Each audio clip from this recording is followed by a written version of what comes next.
मेरे गुर से बड़ा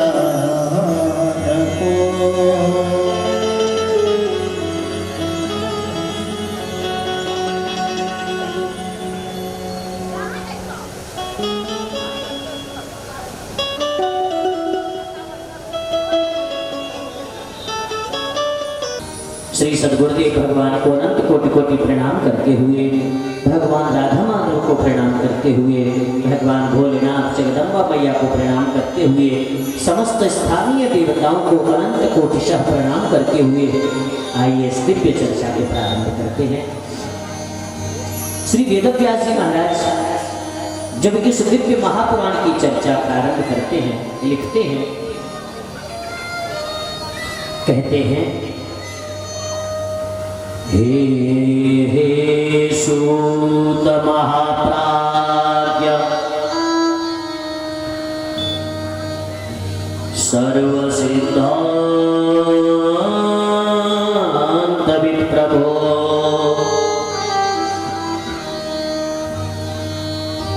आख्याहि मे कथासारम् पुराणानां विशेषतः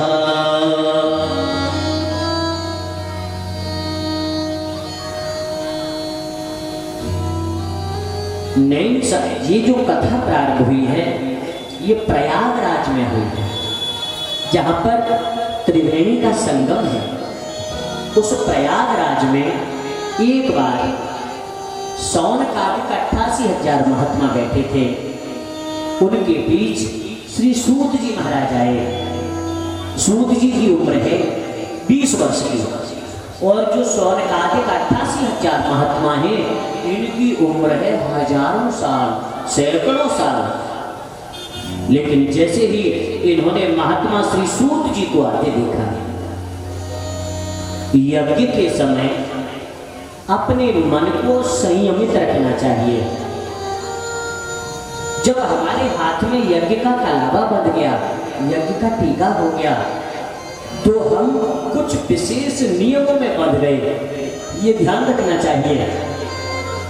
आज से आपके नगर में ये अनुष्ठान हो रहा है और अनुष्ठान के अपने नियम होते हैं। ये कथा हमारे लिए कल्प वृक्ष के समान है। यहाँ से कोई भी खाली नहीं जाता। जो तुमने चाहा, जो तुमने भोलेनाथ से मांगा, उसे भोलेनाथ जरूर पूरा करते हैं, लेकिन उसके कुछ नियम हैं। उसके नियम ये हैं, देखो आज महात्म्य की कथा हो रही है। आज आपको बताया जा रहा है कि कथा सुननी कैसे है, इसके नियम क्या है। लेकिन कल से आप पूरी तरह से सभी नियमों से बंध जाएंगे और वास्तव में अपने जीवन में जो तुम्हारी कामना है वो कल प्रातः जब पार्थिव पूजा होगी, इस बार तुम्हारे साथ पूजा में हम भी बैठेंगे। हाँ जी, अभिषेक आप अकेले नहीं करोगे, हम भी करेंगे।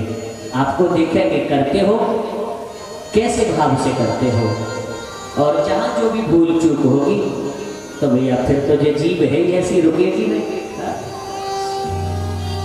तो मेरी माता, मेरे बंधुओं, यदि हम अपनी कोई कामना पूरी करना चाहते हैं तो कल प्रातः संकल्प होगा और उस संकल्प में अपनी आप कामना भोलेनाथ से निवेदन करेंगे। उसके बाद 7 दिन तक नित्य भोलेनाथ का अभिषेक करेंगे, पार्थिव पूजा करेंगे और प्रेम से कथा सुनेंगे। विशेष जो नियम है वो ये है कि शाम को सोने से पहले, माताएं सुन पा रही हैं, जब हम सोने जाते हैं उससे पहले आपको 10-15 मिनट का समय निकालना होगा और 15 मिनट बैठ करके जो आपने आज कथा में सुना उसको एक बार पुनरावृत्ति करनी है और ये सोचना है कि मेरे जीवन में जो भी कमी हो, जो भी भूल हो, वो आज मैं उसे छोड़ दूंगा। जिस वजह से मेरे जीवन में क्लेश है, उस अपनी बुरी आदत को आज मैं छोड़ दूंगा और इस तरह अपने जीवन की शुद्धि करते चलिए। रोज कथा सुनिए, पूजा करिए, भगवान भोलेनाथ सबकी मनोकामना पूरी करेंगे, ये मेरा पूर्ण विश्वास है। बिल्कुल करेंगे, हर हाल में करेंगे। बस आप लोग हमारे साथ जुड़े रहिए मेरे बंधुओं। तो यदि इस अनुष्ठान के समय हम लोग जो प्रमाद करते हैं, आलस दिखाते हैं ना, कथा में आकर कभी ऐसे टांग उठाएंगे, कभी ऐसे टांग उठाएंगे, अरे राम कब कथा पूरी होगी, ये प्रमाद होगा। प्रमाद कथा में नहीं आना चाहिए। एकदम बड़े प्रेम से सावधान होकर के हम कथा सुने।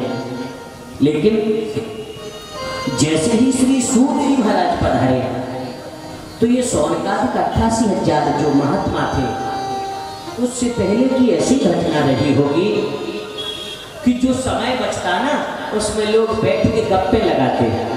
आजकल हमें जरा सा भी समय मिलता, 1 मिनट भी फुर्सत हुई, 1 मिनट का भी समय यदि मिला तो सीधा हाथ कहाँ जाएगा? जेब में। काय के लिए? मोबाइल दिखाने के लिए। हाँ, इसको पहले खा ले, यदि इसमें कमी रह गई ना तो भाई अरे जिंदगी गड़बड़ हो जाएगी। तो हमारे जीवन में खाली समय बचा कहाँ है? देखो तो सही, कहाँ रह गया समय?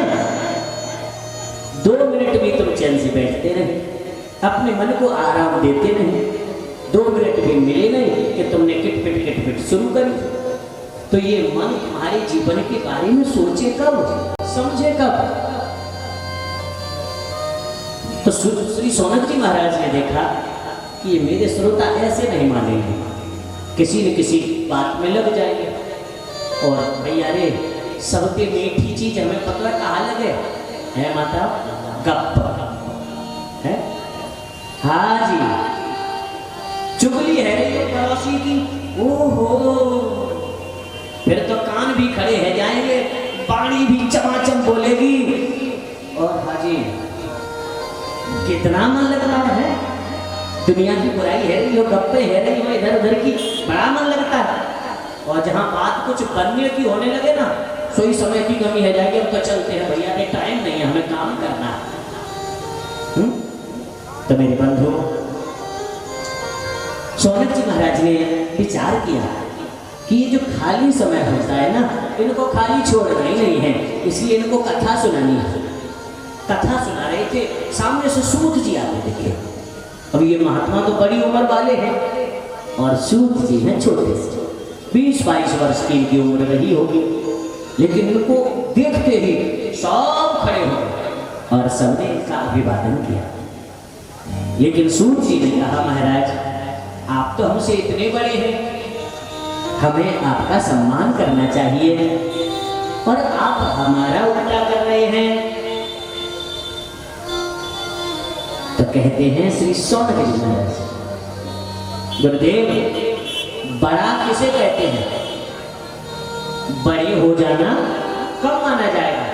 जब बाल पक जाए या दांत गिर जाए, आंखों से दिखना बंद हो जाए। आयु वृद्धा बल वृद्धा धन वृद्धा तथैव च ते सर्वेऽपि ज्ञान वृद्धाश्च किंकरा शिष्य किंकरा। कोई आयु में बड़े होते हैं, कोई बल में बड़े होते हैं, कोई धन में बड़े होते हैं, लेकिन इन सब में बड़े वो माने जाते हैं जो ज्ञान में बड़े हों। कहते हैं ना कि जिनके बाल पक जाए, शरीर थक जाए, झुर्री पड़ जाए, ऐसे लोग आयु वृद्ध होते हैं, उम्र में बड़े होते हैं। कोई धन कमा ले तो यह हमारे समाज के लोग उसे भी बड़ा मानते हैं। और जिसके पास भैया 50 लाख हो तो उससे तो सब वैसे ही डरते हैं।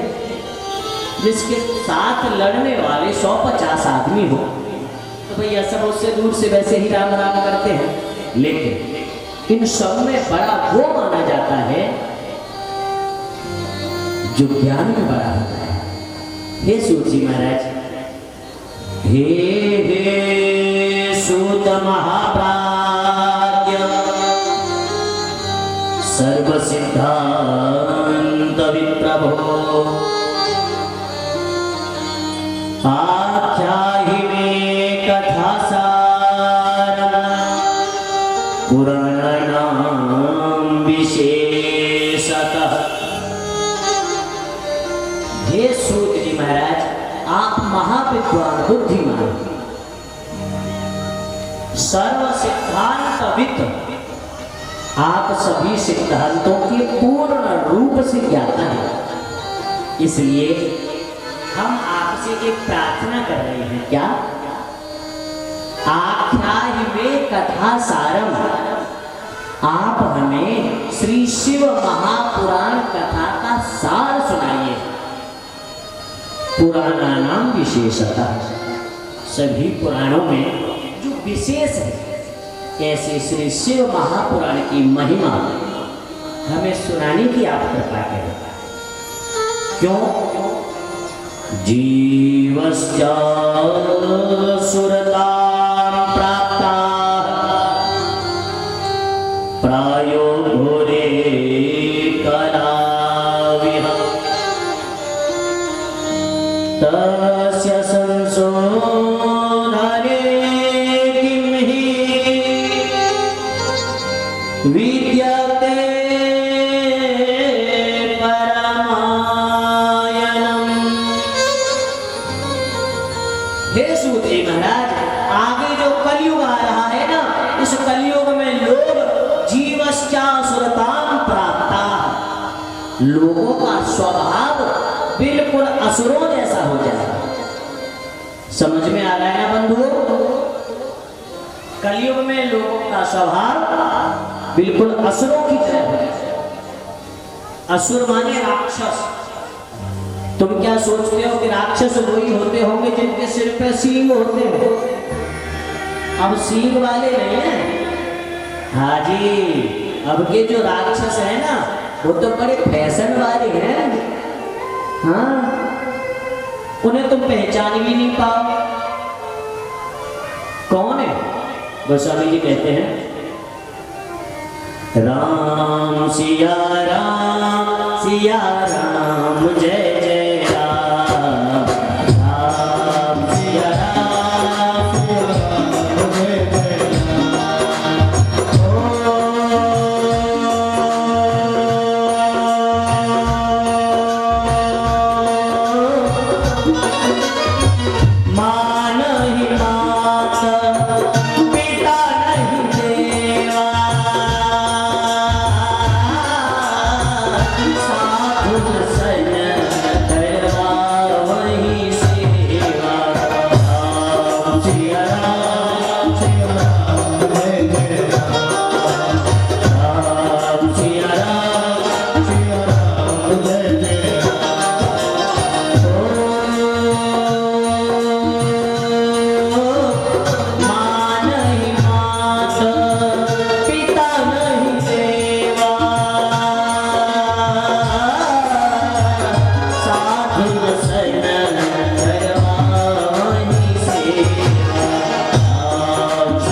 जो अपने माता पिता की बात भी नहीं मानते। पहली चीज देख लेना, समझ लेना, जो अपने माता पिता की बात नहीं मानते, उनकी अवहेलना करते हैं। साधु सन कर बाबा की सेवा, साधु पुरुषों से, सज्जन लोगों से, अपने पूजनीय वंदनीय आदरणीय लोगों से भी जो अपनी सेवा कराए, जो सदा वेद शास्त्र और धर्म का उपहास उड़ाएं, उनकी मजाक बनाएं, ऐसे लोग ही आज इस कलयुग के समय में निशाचर हैं, वही राक्षस हैं।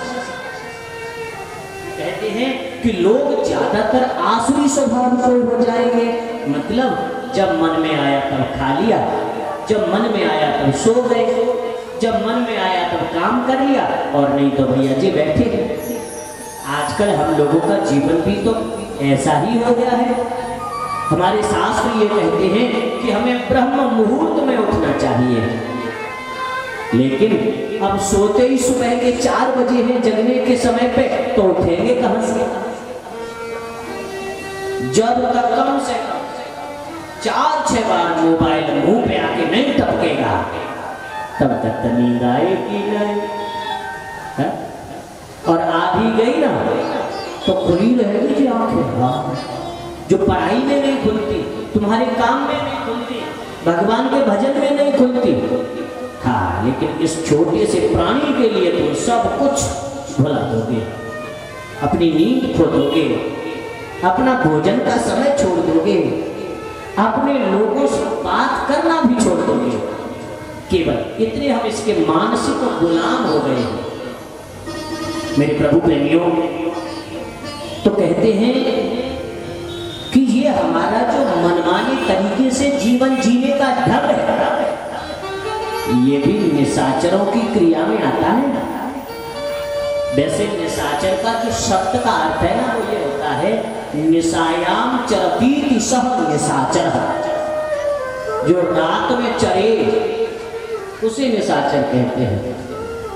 रात में 2 बजे, हाँ जी, खाने जुड़े पड़े हैं, रात में जो भोजन करें आधी रात, ये निशाचरों का समय होता है।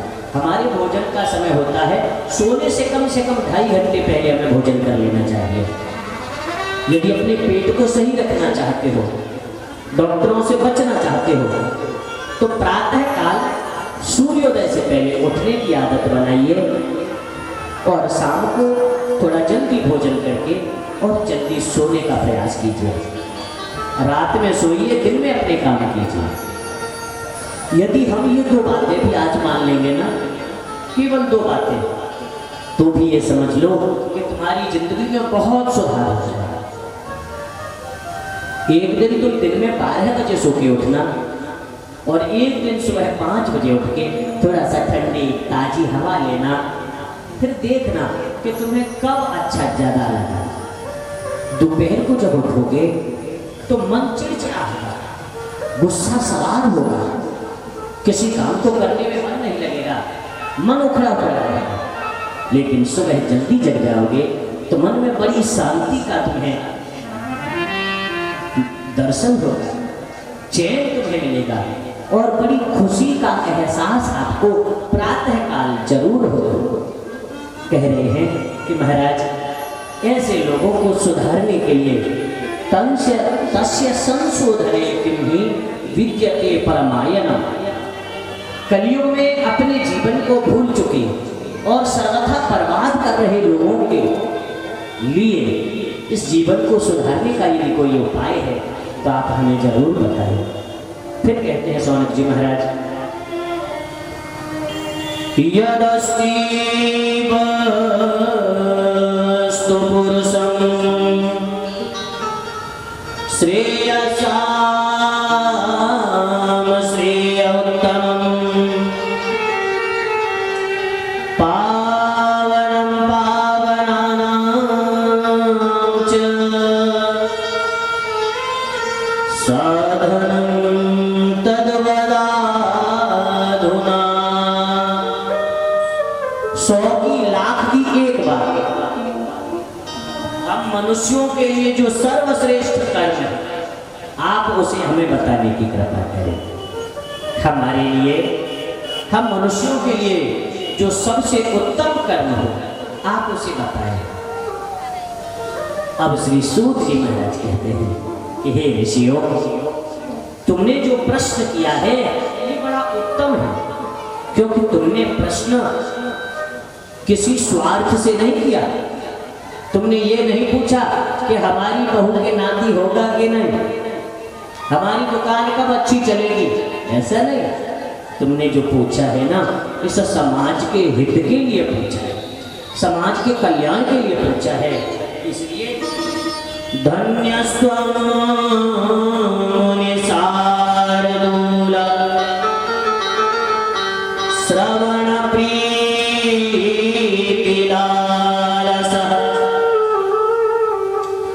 अतो विचार्य सुधिया वच्मि शास्त्रं महोत्तमम्। ये जो पुराणों के संस्कृत के श्लोक बोले जाते हैं, इन श्लोकों में बहुत ताकत होती है, और जब इन श्लोकों के अर्थ किए जाते हैं, इनके भाव बताए जाते हैं, उस समय हमारे हृदय के सारे पाप कांप के भाग जाते हैं, सब दूर भाग जाते हैं। किसी की इतनी हिम्मत नहीं कि इस पांडाल में प्रवेश कर जाए।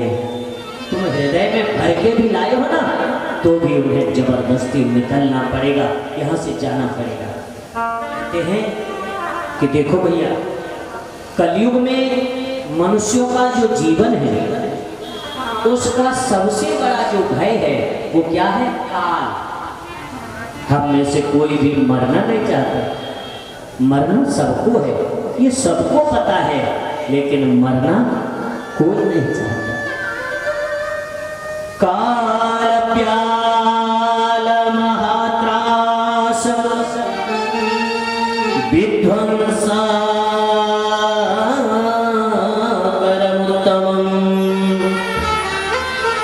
शैवं पुराणं परमं शिवेनोक्तं पुरामुने। इस कलयुग रूपी भय का, यानी कलयुग का जो सबसे बड़ा भय है, उस भय का हमारी निराकरण हो जाएगा। ऐसा यह परम दिव्य श्री शैवम पुराणम, श्री शिव महापुराण की कथा हम आप लोगों को सुनाएंगे, जिसे शिवालोकम पुराणों में स्वयं भगवान भोलेनाथ सदाशिव ने ही अपने मुखार बिंद से सुनाया है। ये जो कथा आप सुन रहे हैं ना, इसे सबसे पहले स्वयं भोलेनाथ ने ही सुनाया है, भगवान सदाशिव ने सुनाया है। आइए ऐसी दिव्य कथा को श्री सूत जी महाराज कह रहे हैं कि हम आपको सुनाएंगे। शिव रूपम क्षितो ज्ञेयम सेवनीयम च सर्वथा। जो व्यक्ति इस शिव कथा को सुनते हैं, नियम से सुनते हैं, प्रेम से सुनते हैं, ऐसे लोग साक्षात भगवान शिव के गण के रूप बन जाते हैं। तो समझे, ऐसा समझ लो कि भगवान भोलेनाथ उन्हें अपना गण बना लेते हैं, अपना सेवक मान लेते हैं। आदरणीय सज्जनों, कहते हैं कि पुराण श्रवणं शंभो नाम संकीर्तनं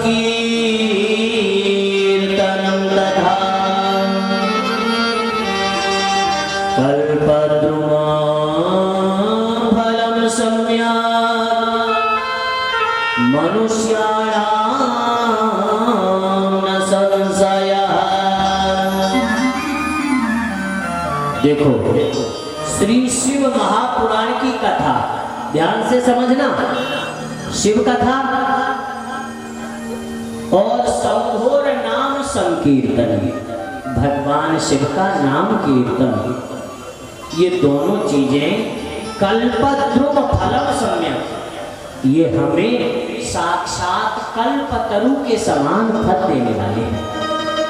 जैसे कल्प वृक्ष के पास जाने से हमारी सारी कामनाएं पूरी हो जाती हैं, ठीक उसी प्रकार श्री शिव महापुराण की कथा सुनने से हमारी सारी कामनाएं पूरी हो जाती हैं। भगवान सदाशिव हमें अपना बना लेते हैं। कहते हैं, मैंने जो अभी आपको बताया, इस श्री महापुराण में 24,000 श्लोक हैं। भक्ति त्रिक सुसंपूर्ण, इसमें भक्ति, ज्ञान और वैराग्य का विशेष किस रूप से वर्णन है। आगे कहते हैं किं श्रुतैर्बहुभिः शास्त्रैः पुराणैश्च भ्रमावहै सैवं पुराणमेकं मुक्तिदानेन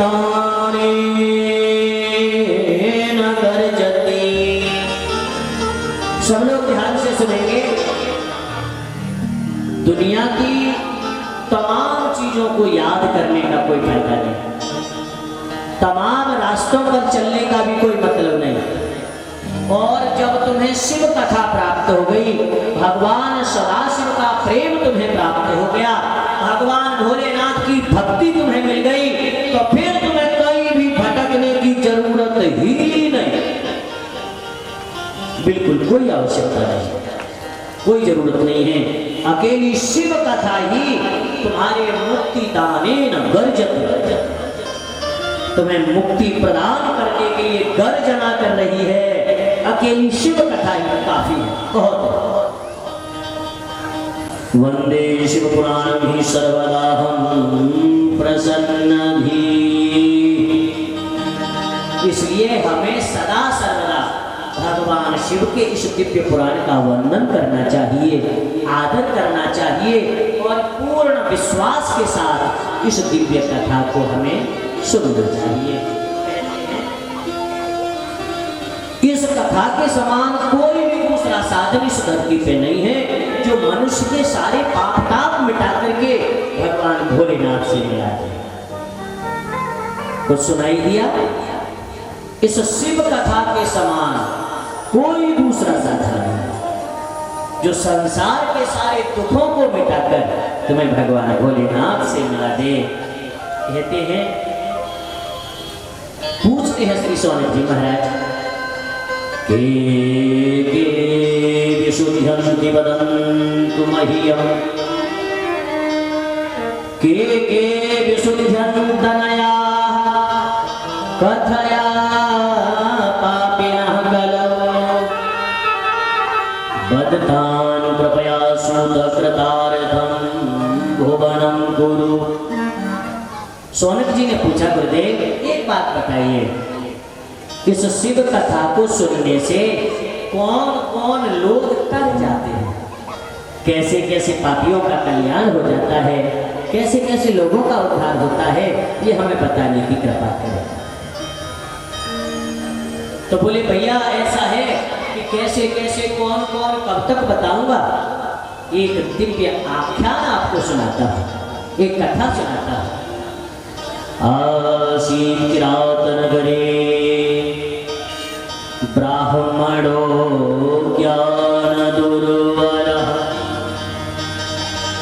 दरिद्रो रस विक्रेता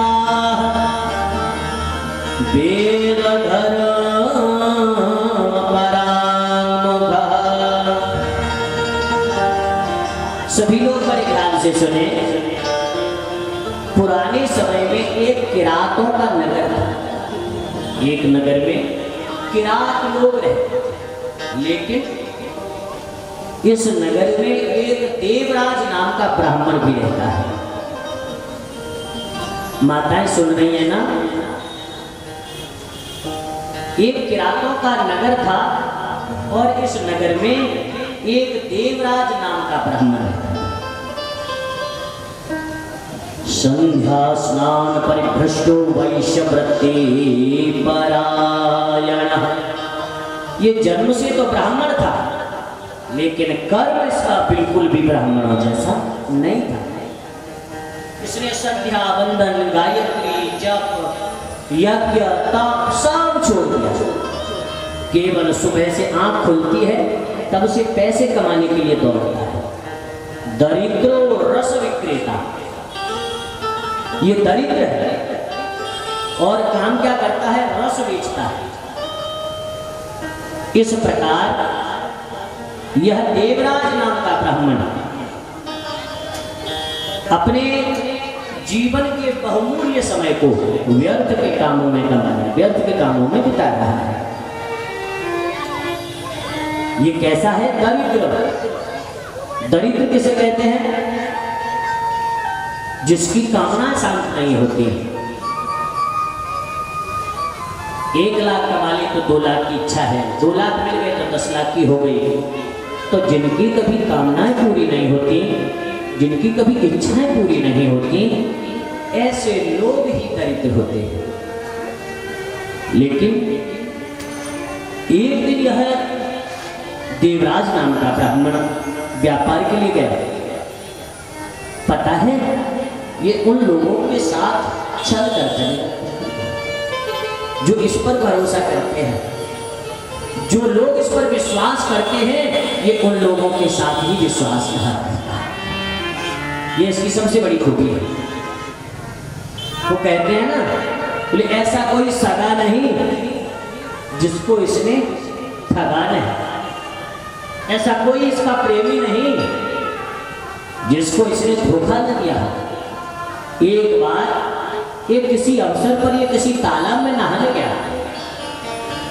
उस तालाब पर एक शोभावती नाम की वेश्या भी नहा रही थी, अपने प्रेमी को साथ लेकर आई थी। लेकिन यह देवराज उससे बातें करने लगा और बात करते करते करते करते इन दोनों में अनुराग हो गया और यह उस वैश्या को लेकर अपने घर आ गया। जबकि घर में पहले से इसकी सती साध्वी पत्नी है, माता पिता है घर में, लेकिन इसने न तो माता पिता की बात मानी, न अपनी पत्नी की बात मानी और सबको छोड़ करके उस दुराचारिणी वैश्या के साथ ही रहने लगा। मेरे बंधुओं, मेरी माताओं, इस देवराज ने अपने परिवार के लोगों की आए दिन की किचकिच सुन करके घर वालों का बार बार समझाना इसे अच्छा नहीं लगा और एक दिन सोते में इसने अपनी पत्नी को काट दिया, मार दिया। और इतने में ही शांत नहीं हुआ, अपने माता पिता को भी मार दिया। ध्यान से समझना, अपने माता पिता का हत्यारा, अपनी पत्नी का हत्यारा, उस सारे धन को लेकर के अपने उस घर में उस वैश्या के साथ रहने लगा। लेकिन एक बार क्या हुआ, कदाचित देवयोगेन प्रतिष्ठानमुपागतः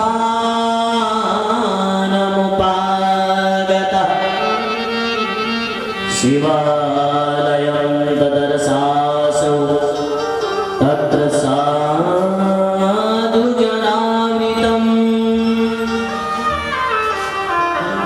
एक बार यह प्रतिष्ठान को झूसी पहुंचा। झूसी का पुराना नाम प्रतिष्ठानपुर है, जो प्रयागराज इलाहाबाद के पास है। वहां पर बड़ा दिव्य कोई मेला लगा था।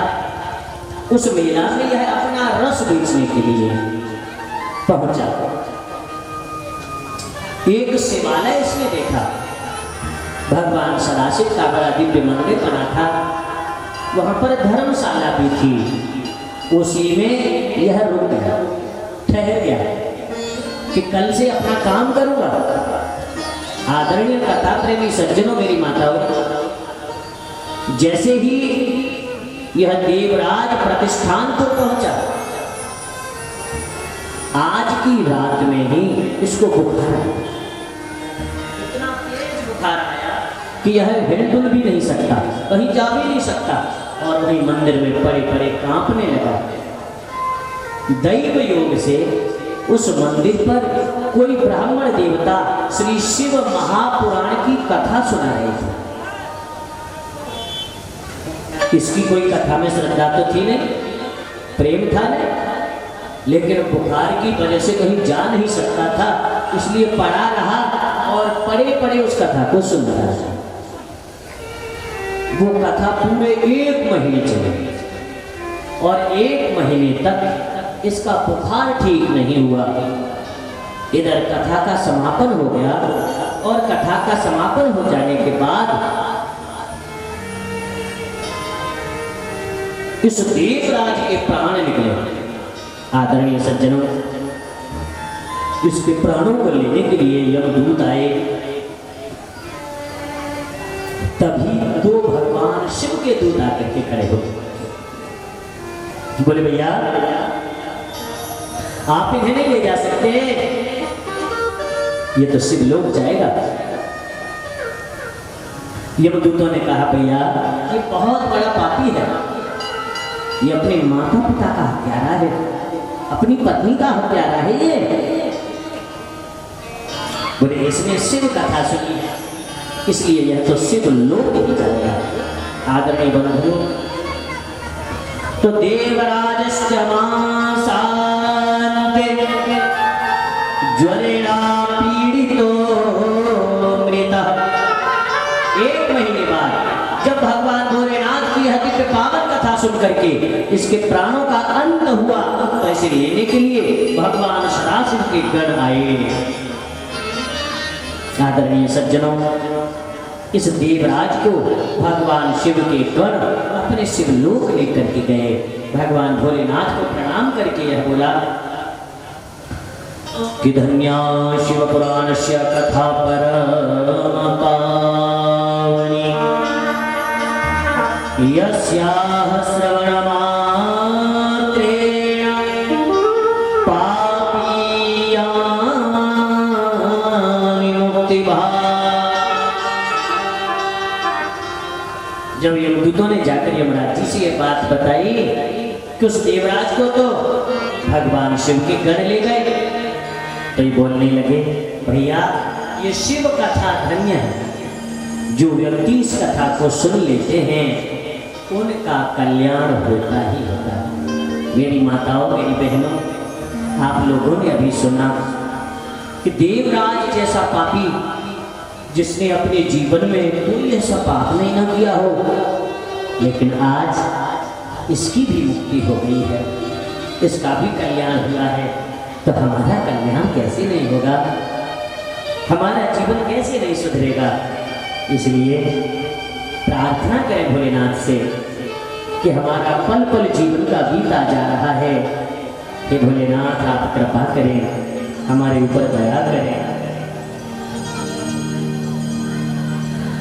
तेरा पल पल बीत